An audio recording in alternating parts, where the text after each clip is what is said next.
Are we about to witness the year 4 leap from Kuminga? Let's get into it. So last week I did a poll asking y'all which area of Kuminga's game does he need to improve on the most. And the majority of y'all agreed that his 3-point shooting is the area that needs to be improved on the most. So in this video, we're going to be breaking down Kuminga's path to improvement and how he can take that year 4 leap we're all hoping for. I ain't gonna hold y'all much longer, man. Let's get to it. Alright, so quick overview. Kuminga shot 32% from 3 on 2.2 attempts per game last season. For his career, he shoots 34% on 460 attempts total. That's 157 made threes out of 460. So as you can see, he's not that great of a shooter as of now. But here's a few positive takeaways that give me confidence he can improve. First and foremost, he shoots 37% on corner threes for his career, which is more than respectable. Now, obviously, it's not on a huge volume, but when he's in the corner wide open with his feet set, I feel pretty confident going in.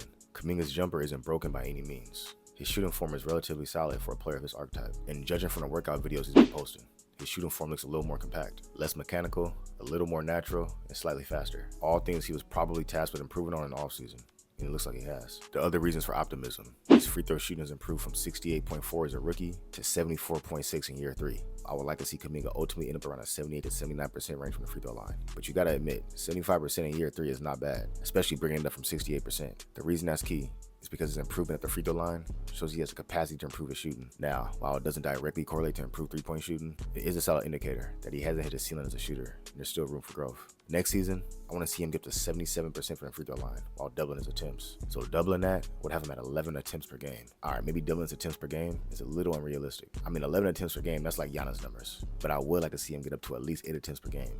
That seems doable. If he's at 8 attempts per game, shooting 77% from the line, that would be huge for Golden State's offense, having someone that's that level of a free throw merchant. It also indirectly helps Golden State's defense. Number 1, gives them a chance to rest before playing defense. Number 2, allows them to set their defense while the offense is taking the ball out. And as a result, this cuts down the amount of transition defense the Warriors are forced to play in, which is one of their weakest areas of defense the past few years. The Warriors ranked 20th in transition defense last season, allowing an average of 14.9 fast break points per game. Alright, so y'all might be wondering why I got different clothes on right now. Basically, my battery died last night while I was recording. I was too cooked to realize it. I was tired. It is what it is. So here we are the next day picking it up. The next reason for optimism: Kuminga's touch from the mid-range is impressive. One of the most underrated, and in my opinion, underutilized aspects of Kuminga's game is his mid-range. Now, he's no KD from the mid-range, but I think he has the potential to be one of the most dangerous mid-range shooters in the league. For his career, JK shoots 51% from 3 to 10 feet and 41% from 10 to 16 feet. So obviously, he's much more comfortable from the short mid-range than he is out past the free throw line. But 51% from 3 to 10 feet is super solid. That definitely shows that he does have touch. A lot of players with his archetype that plays with power and favors getting to the rim, they typically don't have that level of touch in that in-between game. So when you consider his feathery touch from the mid-range, combined with his improved free throw shooting and seemingly improved shooting form, I have a pretty decent amount of confidence that JK will come to next season an improved 3-point shooter. Next, let's talk defense. The biggest area of improvement for JK defensively is his alertness and technique as an on-ball defender, because that's primarily how Golden State plans to deploy him. Now, there's other aspects of his defense he needs to improve on, but for now, let's focus on on-ball defense. JK has unreal athleticism, and by extension, amazing lateral quickness to go along with great length in the wing at 6'7" with a 6'11" wingspan. In terms of an ideal build for an elite perimeter stopper, JK has all the tools, but unfortunately, he's not maximizing his physical gifts defensively. Way too often, I see the offensive player blowing past him when he should be able to stay in front of him, which puts the defense in a compromised position, where JK now needs to overcompensate his positioning, which leads to unnecessary fouls because JK is defending too upright in his defensive stance. His basic defensive fundamentals are still lacking. If he simply gets into a lower defensive stance and bends his knees a little more, it allows him to be in better position to slide his feet and defend against a blow-by. But instead, he opts to defend more upright, overly relying on his athleticism to make up the difference, which is the most frustrating part, because it's not like he's struggling because he's physically incapable. The dude has every fathomable physical tool in the toolbox to be a great defender, and yet his mental lapses and poor defensive technique holds him back. I'm gonna be honest with you, when JK is locked in, it shouldn't be many players that can blow by him. Outside of maybe John Morant and players like that, everybody else, JK should be able to keep in front of him. I've seen JK when he's locked in on ball, mainly in his first 2 seasons, where it was impossible for players to blow by him. So I'm not gonna lie, it was a little disappointing that in year 3, his basic fundamentals as an on-ball defender was lacking. He just needs to lock in, man, and really take the opponent's scoring on him personal. Besides on-ball defense, he also struggles to navigate screens. A decent screen from a big man erases him from the play. Like, there's been way too many times where he literally passes away on screens. Yeah, he has a bigger frame, and chasing around smaller guards is tough. His ability to navigate and get around screens is just not there. That's a skill that could be learned. learned. And with his length and athleticism, even if he does get screened, he should be able to navigate the screen enough to get a late contest in there. But a lot of the times, he gets taken out of the play. He gets destroyed by the center setting screen, and he's just left to complain to the ref. But anyways, on a positive note, he does seem to be slightly improved as a help side defender making plays at the rim, which is something he was pretty clueless about in his first few seasons. His defensive communication can also use some work. Being more vocal, calling off switches, whatever the case may be. This is something Chris Paul highlighted with his time with the Warriors. He said the team is too quiet and they don't talk enough. That was mainly pointing at the young guys, and more noticeably JK. Since he plays most of his minutes at power forward, he has a lot of big man responsibilities. So he has to be vocal, he has to communicate what he sees in the back line. Now, if he's playing small forward on the perimeter, it's not as big of a deal because he doesn't have as many big man responsibilities. But at power forward, there's no excuse, bro.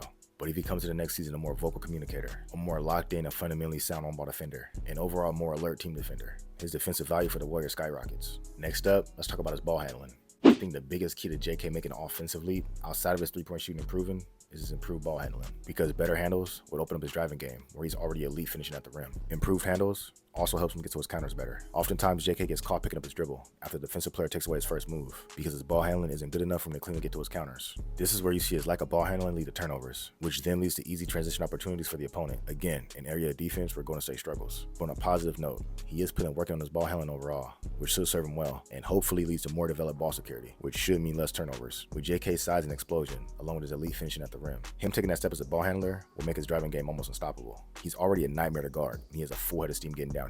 If he doesn't get the ball picked and he's able to elevate, he has good touch with both hands, or he'll just straight up dunk on your head. Finally, let's touch on his rebounding. Last season, he averaged 4.8 rebounds per game in 26 minutes per game. Per 36 minutes, he averaged 6.6 rebounds per game. He had a 14.4 defensive rebound rate and a 9.8 total rebound rate. Coming into the league, he was listed at 6'7", 210, but I'm willing to bet going into year 4, he's closer to 220 to 224 pounds. First up is Jimmy Butler at 6'7", 230. We're going to compare Kuminga last season to Butler's second year in the league at 23 years old. Butler averaged 4 rebounds per game in 26 minutes. Per 36, he averaged 5.5 rebounds per game with a 10.4 defensive rebound rate and an 8.8 total rebound rate. And in this year, he was listed as a small forward. So as you can see, similar physical profiles. Butler was actually 2 years older than JK in this comparison, and JK was a slightly better rebounder across the board. So naturally, that means there's more rebound opportunities for JK. Next comp is year 2 Pascal Siakam. In his second season, he was 23 years old. He averaged 4.5 rebounds per game, but that was only in 20.7 minutes per game. Per 36 minutes, he averaged 7.8 rebounds per game. He had an 18.6 defensive rebound rate and a 12.7% total rebound rate. By the way, Siakam's listed at 6'8", 230 pounds. So as you can see, when you compare 21-year-old Jonathan Kuminga in year 3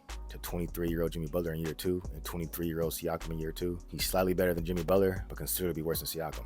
Now, while Siakam is an inch taller, Kuminga is a way superior athlete. So in terms of physical tools, there's really no excuse. He should be capable of it. He has the tools. And one of his vets, Kevon Looney, is a great rebounder. And Looney is somebody who's very earthbound when it comes to leaping ability, as well as only being 6'9". So he relies a lot on technique, positioning, and anticipation. JK, that's your big homie. That's your vet.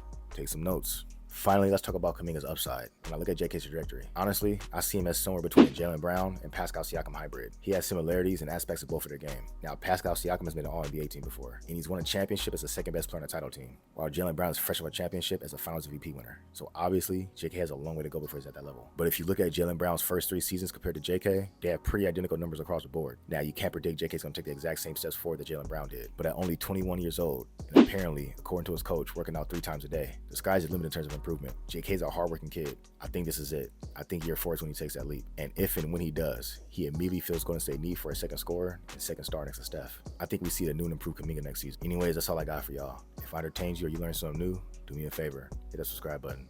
I'll hit you on the next one. Peace.